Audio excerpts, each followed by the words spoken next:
आज आपण पाहणार आहोत रक्तवाहिन्या स्वच्छ ठेवा आणि हृदयविकार टाळा। आता आपण स्टेप बाय स्टेप एक एक घटक पाहणार आहोत की जे रक्तवाहिन्या क्लीन ठेवतात, रक्तवाहिन्यातला कचरा बाहेर काढतात आणि त्यापैकी सर्वात महत्त्वाचा आणि पहिला घटक म्हणजे कोणता? तर फायबर।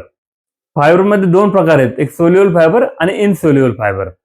सोल्युबल फायबर काय करतं, जेव्हा पोटात येईल ना त्यावेळेस ते पहिल्यांदा रिसायकलिंग बंद करतं, म्हणजे जेव्हा ते बाईल ज्यूस आहे ना ते सगळं घेतं आणि तोंडावट्या आलेले पुन्हा फॅट्स त्याला पण पकडतं आणि ॲनस मार्फत बाहेर सोडलं जातं।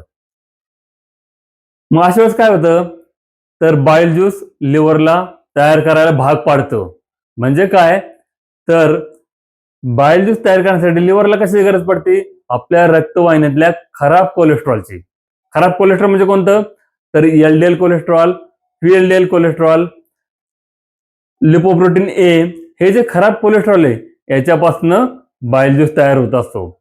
आणि मग काय होणार, लिव्हर बाईल ज्यूस तयार करण्यासाठी सगळं कोलेस्ट्रॉल रक्तवाहिन्यात खिचून घेणार आणि त्याच्यापासून बाईल ज्यूस तयार करून आपल्या स्मॉल इंटेस्टाइनमध्ये देणार।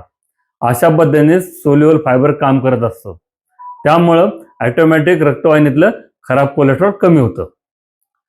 इनडायरेक्ट फायदा असून कसं करतं, तर फायबरयुक्त आहार असल्यानंतर शुगर कमी रिलीज होते, स्लोली रिलीज होती रक्तवाहिनीत, आणि ज्या वेळेस स्लोली रिलीज होईल तेव्हा रक्तवाहिनीत शुगर नसणार आहे, कारण 80% कोलेस्ट्रॉल कोण तयार करत असतं? लिव्हर। आणि आपलं रक्तवाहिनी सोडत असतं, कशावर काय लागतं त्याला, तर तो काय करतं, लिव्हर काय करतं, तर रक्तवाहिनीत जमा झालेले जादा साखर, जादा शुगर घेतं आणि त्याच्यापासून ट्रायग्लिसराईड, व्हीएलडीएल असं खराब कोलेस्ट्रॉल तयार करून पुन्हा आपल्या रक्तवाहिनीत देतं। म्हणजेच काय, इनडायरेक्टली या ठिकाणी कोलेस्ट्रॉल आपलं कमी होईल रक्तवाहिनीमधलं। अशा दोन प्रकारे फायबर आपलं रक्तवाहिनीतलं कोलेस्ट्रॉल कमी करतं। पण फायबर किती लागतं आपल्याला? 25 ते 35 gram per adult per day. बरं, हे कशांना आपण पूर्तता करू शकतो?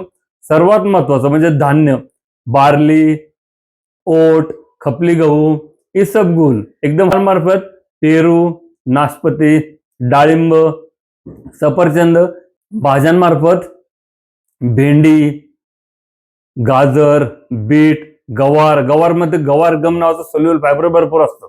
चिया सीडमध्ये असतं भरपूर फायबर, फ्लॅक्स सीडमध्ये भरपूर फायबर असतं सोल्युबल फायबर, बेसल सीडमध्ये असतं, सब्जामध्ये। अशा पद्धतीने आपले रक्तवाहिनी आपल्याला कचरा बाहेर काढायचा आणि रक्तवाहिनी क्लीन करायची। करू शकतो की नाही?